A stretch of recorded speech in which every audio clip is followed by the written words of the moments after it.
pas exclu, ne sera pas, disons, rabroué par les siens. Mais il y a la crainte, c'est sûr, la crainte de perdre le salut qui est liée à l'acceptation du sang. Alors, si on parle des enfants, bien, ça ne s'applique pas aux enfants parce que les enfants ne sont pas baptisés. Le blâme irait aux parents si les parents l'acceptaient. Mais les enfants eux-mêmes ne sont pas coupables, ne sont pas baptisés, ne peuvent pas être excommuniés. Et au retour de la pause, on continue. Jonathan qui est parti en croisade pour faire en sorte que les choses changent. Caroline, je vous parle. Des courriels également. Le droit de la vie versus la liberté religieuse, c'est le fond du problème. Jonathan Lavoie a été témoin de Jéhovah, il s'en est sorti, il est sorti de l'aide, il s'en est sorti, c'est ce qu'il dit, parce qu'il a eu l'impression de se sauver lui-même, de sauver sa vie. Son frère est mort, aurait eu besoin d'une transfusion, il ne l'a pas eu, parce que le témoin de Jéhovah, puis que ça ne se fait pas. Vos réactions à travers ça, des téléphones aussi, Dominique, j'aimerais savoir où dans la Bible c'était écrit que l'on a le droit moral de laisser mourir nos enfants. Comment les parents peuvent-ils choisir leur religion avant le bien-être de leurs propres enfants? En tant que parent, personne ne pourra jamais m'empêcher de tout faire pour protéger mon enfant. Marcel, non, on ne peut pas décider de cela pour quelqu'un d'autre. Un adulte peut décider de refuser des traitements pour lui-même, mais il ne devrait pas avoir le droit de mettre la vie de ses enfants en danger. Eux pourront décider quand ils seront en âge de le faire, s'ils adhèrent eux-mêmes aux croyances et à refuser tous les traitements qu'ils voudront. Sylvie, très intéressant, j'essaie, bon, non pour Ghislaine, ça n'a pas de bon sens, mais je vais avoir Mme Parenteau. En 86, j'ai subi une transfusion de sang, mes parents étaient témoins de Jéhovah. Ma mère a accepté la transfusion, mais pas mon père. Même si ça prenait le consentement des deux parents, les médecins ont pris la décision de me donner la transfusion. J'avais 15 ans à l'époque et je suis très reconnaissante envers ces médecins qui m'ont sauvé la vie. Je trouve terrible de laisser mourir son enfant. Je suis mère d'un fils de 16 ans et je ne comprends pas que mon père ait pu me regarder comme ça alors que j'allais mourir, dit-elle. On va parler à Martin qui est en ligne, mais...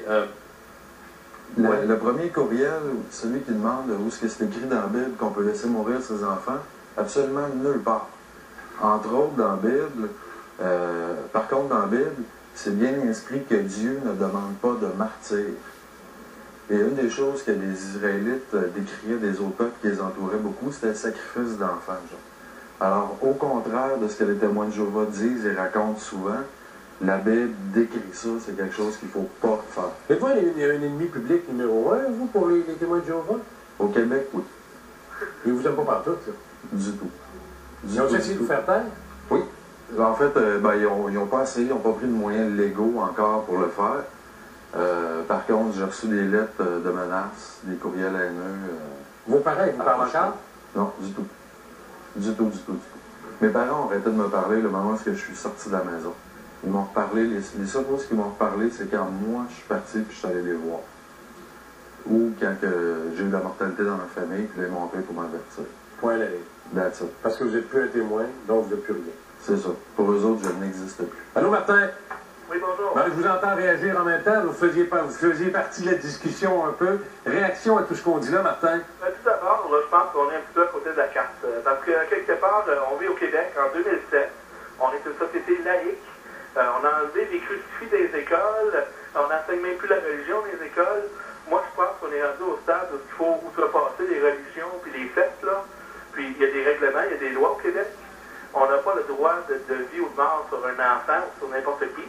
Donc, premier point, les témoins de Jéhovah n'ont pas l'affaire à rentrer dans les hôpitaux puis d'imposer aux gens qu'il n'y ait pas de transfusion sanguine. Mais le problème, c'est parce que légalement, ça se ramasse devant la justice à chaque fois. Ça fait un débat à chaque fois.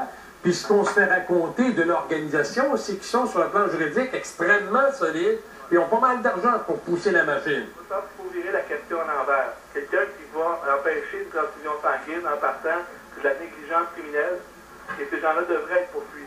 Bon, OK, on continue 2 secondes. La notion de l'enfant, correct, vous venez d'exprimer votre point de vue. Le frère à Jonathan, c'est un adulte qui a le droit de refuser un traitement a priori. Donc, dans ce contexte-là, votre argumentation ne tient plus. L'argumentation ne tient plus à ce niveau-là parce qu'on n'a peut-être pas un contrôle sur sa vie, mais de l'autre côté, je pense que les médecins ont fait un serment de sauver la vie des gens. Puis même lorsqu'on voit qu'ils ne sont pas aptes à prendre des propres décisions eux-mêmes, il faut les prendre à leur place. Intéressant. En fait, donc, Jonathan rajoute. En fait, monsieur a raison. Parce que pour refuser un traitement, ça prend 2 choses. Premièrement, ça prend un choix, et ça prend un choix éclairé. Moi, ce que je dis, c'est que les témoins de Jéhovah n'ont pas le choix. Ils ne peuvent pas faire le choix de refuser, d'accepter plutôt les transfusions sanguines. Et le choix n'est pas éclairé, étant donné toute la désinformation que les témoins de Jéhovah subissent par rapport aux transfusions. Ça vous a pris 5 ans, Jonathan, après être sorti du mouvement, pour penser même à accepter une transfusion. Vous étiez plus là-dedans, 5 ans.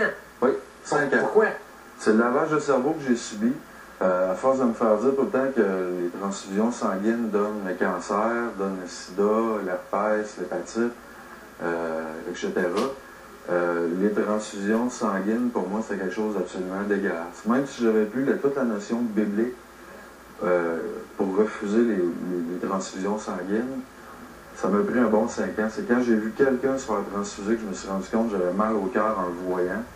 Que là, je me suis dit, wow, il y a quelque chose qui ne marche pas. Pourquoi je réagis comme ça? Il me reste une minute. Hey, merci du commentaire, Martin. Je vais avoir Caroline qui est en ligne depuis un bon bout de temps aussi. Allô, Caroline? Bonjour. OK, réaction à ce qu'on dit là, puis la position de Jonathan à travers son combat, là. Ben, moi, je suis une ex-témoin de Jéhovah aussi. J'ai des jumeaux. Je ne sais pas si on me dirait que mes enfants ont besoin d'une transfusion sanguine si je refuserais. Parce que c'est la vie de mes enfants, ils n'ont pas le choix. J'opterais pour la faire, oui. Par exemple, quand tu es un adulte, il y a plein de gens qui refusent d'autres traitements, que ce soit pour les cancers, que ce soit pour n'importe quoi. Donc, pourquoi mettre la faute sur les témoins de Jéhovah? Ma mère est témoin de Jéhovah, puis elle me parle, puis j'ai jamais été reniée par elle. J'ai aucune haine envers eux.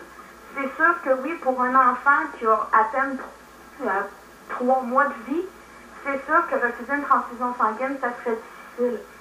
Mais de là à mettre toute la faute sur eux, je ne sais pas si on devrait faire ça. Je vais vous poser une question. Le temps file trop rapidement, puis bon, on s'en reparlera, mais vous avez quitté le mouvement, vous? Ben oui et non. OK. Y êtes-vous encore? Vous y êtes encore un petit peu? Vous êtes là, mais inactif, c'est ça? C'est ça, oui. OK. Ce qui fait que vous adhérez encore aux préceptes et au fondement même des témoins de Jéhovah? Non, je ne suis plus. Je suis à la maison avec mon conjoint et mes 2 enfants. Mais, disons qu'il est arrivé certaines choses. Puis, c'est un petit peu pour ça que j'ai décidé de me retirer. Bon, mais puis en 15 secondes, c'est ce qui permet à votre mère de continuer à vous parler parce que vous êtes encore témoin de Jéhovah, mais inactive. Non. Donc, elle ne vous relie pas. Non, je suis exclue. Vous êtes exclu. Oui. Puis elle vous parle pareil. Oui. Ben, elle se met en danger. Non, pas du tout. Non? Elle se met... Oui? Oui. Ben, j'ai été élevée là-dedans. J'ai 21 ans, j'ai été élevée là-dedans. Puis je suis désolée, mais je parle encore à des gens qui sont témoins de Jéhovah. J'ai jamais rien fait. C'est moi qui ai décidé de me retirer. Je veux pas en faire un débat à la télé. Ouais. Allez voir sur mon site les articles de tour de garde que j'ai postés qui parlent justement de ce point-là très précisément. Lorsque quelqu'un de ta famille se retire des témoins de Jéhovah, comment le témoin de Jéhovah doit agir. Okay. Et mes parents ont agi exactement comme la société Watchtower le dit. C'est-à-dire, tu coupes tout contact, sauf dans les cas... Je suis désolée, mais ma mère me parle toujours, puis les témoins de Jéhovah me parlent toujours, puis je suis désolée, peut-être que... Vous savez très bien. À cause de je ne sais pas, peut-être que les dernières années, ça a changé, mais moi, lorsque j'étais là, nos voisins chez nous ont été exclus, puis c'était fini. Ça fait 21 ans que ma mère est un témoin de Jéhovah, élevée là-dedans. Bon, je comprends, puis c'est aussi complexe. Merci, Caroline. Votre combat, il nous reste 30 secondes. Vous avez décidé de mener un combat parce que votre frère est mort, parce que vous ne le prenez pas, parce que vous ne comprenez pas ce qui se passe là-dedans, parce que vous êtes exclu, parce que plus personne ne vous parle dans votre milieu de vie. Il est quoi votre combat? Qu'est-ce que vous entendez faire? De 30 secondes, on va dire, c'est quoi le combat de Jonathan Laboite? J'ai une pétition sur Internet, sur le site primovivere.org. Je demande au gouvernement de rendre illégaux les refus de traitements médicaux pour des motifs religieux. C'est-à-dire, quand la religion est impliquée, c'est pas la personne qui fait ce choix-là de refuser un traitement. Donc, je veux rendre ça illégal. Vous faites, autrement dit, vous dites oui au droit à la vie, bien avant la liberté de religion. C'est ce que ça veut dire, primo vivere. Ça veut dire la vie d'abord. Long combat. Très long. Ça va être temps. Oui. Bonne chance, M. Laboite. Merci beaucoup de votre passage. Je vous rappelle qu'on avait demandé aux gens des témoins de Jéhovah d'être aussi présents, ce qu'ils ont préféré ne pas faire. C'est leur choix. Au retour.